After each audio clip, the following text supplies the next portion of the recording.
Vianney Bureau, plus connu sous le nom de Vianney, est né le 13 février 1991 à Pau, en France. Il est l'un des artistes les plus marquants de la musique française contemporaine. Avec sa voix chaleureuse, ses paroles sincères et son style simple, il a conquis le cœur de millions de fans.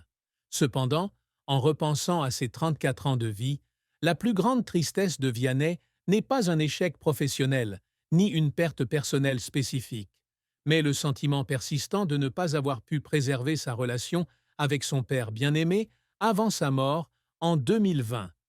Vianney a confié dans une rare interview que son père, ancien pilote militaire, avait eu une grande influence sur lui, mais que leur relation était toujours tendue en raison de désaccords sur leur mode de vie et leurs rêves. Lorsque son père est décédé d'un accident vasculaire cérébral, Vianney était au sommet de sa carrière, mais il n'a pas eu le temps de s'excuser ni de lui exprimer son amour. Cette tristesse est devenue une blessure profonde qui l'a hanté tout au long des années suivantes, et elle transparaît dans nombre de ses chansons, notamment Je m'en vais, 2016, où il chante le regret et la douleur des mots non dits. Cette tristesse n'est pas seulement une perte personnelle, mais aussi un symbole de la fragilité des relations familiales, où de petits malentendus peuvent engendrer des distances irréparables.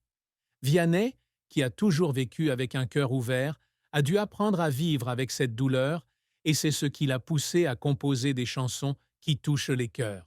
Cependant, il admet aussi que cette tristesse ne disparaît jamais vraiment, mais s'atténue avec le temps. Elle a fait partie intégrante de son cheminement vers la maturité, faisant de lui un artiste plus profond, mais aussi une personne plus vulnérable. Vianney a commencé sa carrière musicale par hasard, alors qu'il était étudiant en mode à Paris. Né dans une famille de musiciens, avec des parents passionnés de jazz et de folk, Vianney a grandi au son de Georges Brassens, François Hardy et Bob Dylan. Pourtant, il n'avait aucune intention de devenir chanteur professionnel. En 2011, alors qu'il étudiait à l'École supérieure de commerce de Paris, ESCP, il a commencé à composer et à jouer de la musique dans des petits cafés de Montmartre. Un ami a secrètement envoyé sa maquette à un producteur, marquant ainsi le début de son parcours dans l'industrie musicale. Son premier album, Idée blanche, 2014, a connu un succès surprise.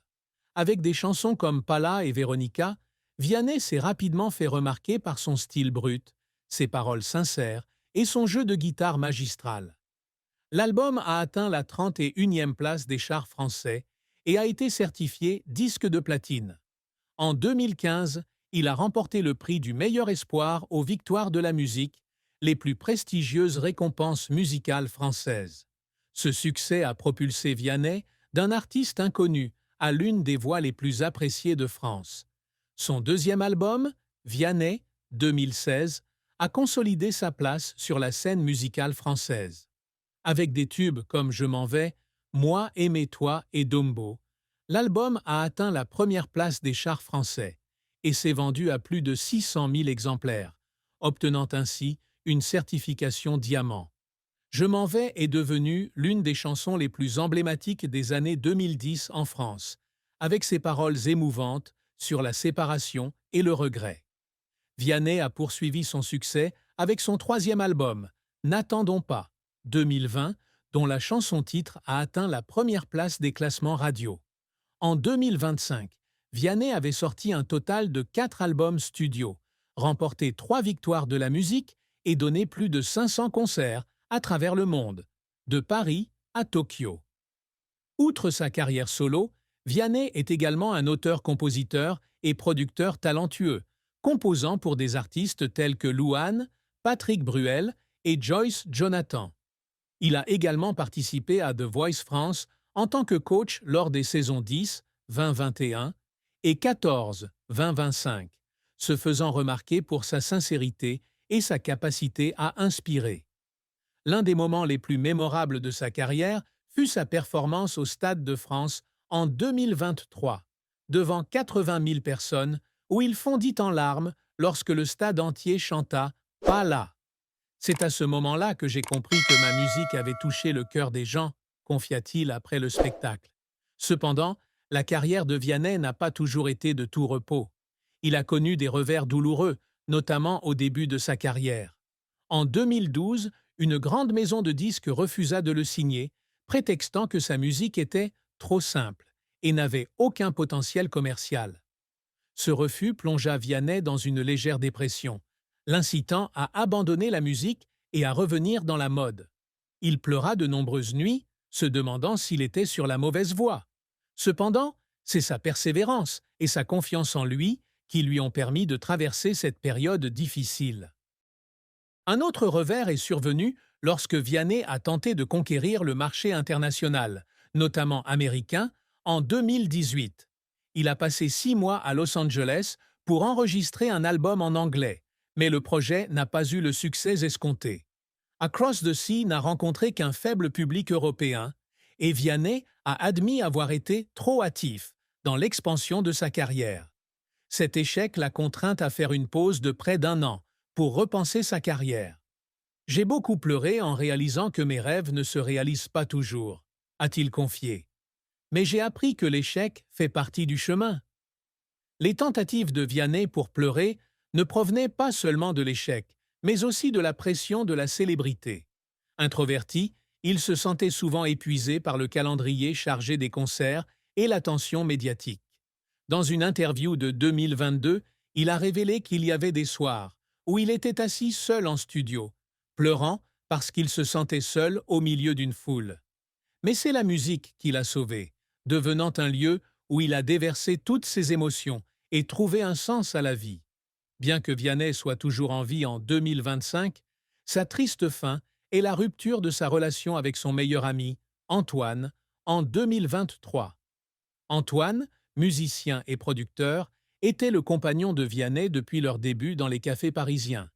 Ils composaient ensemble, partageant leurs joies et leurs peines, et Antoine était considéré par Vianney comme un frère. Cependant, un différend financier concernant le partage des bénéfices de l'album « N'attendons pas » a provoqué une rupture dans leur relation. Antoine accusait Vianney de manquer de transparence dans le partage des bénéfices, tandis que Vianney affirmait qu'Antoine avait profité de leur amitié pour formuler des exigences déraisonnables. Cette dispute dura des mois, et ils finirent par couper définitivement contact. Vianney tenta de contacter Antoine pour se réconcilier, mais en vain.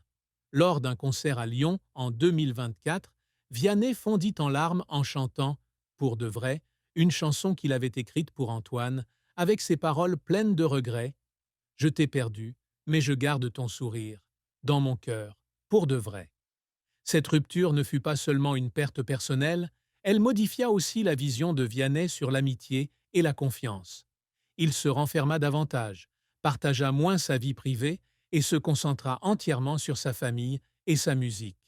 Bien qu'il ne s'agisse pas d'un décès ni d'une grande tragédie, la fin de cette amitié marqua une mort dans l'âme de Vianney, laissant un vide incommensurable.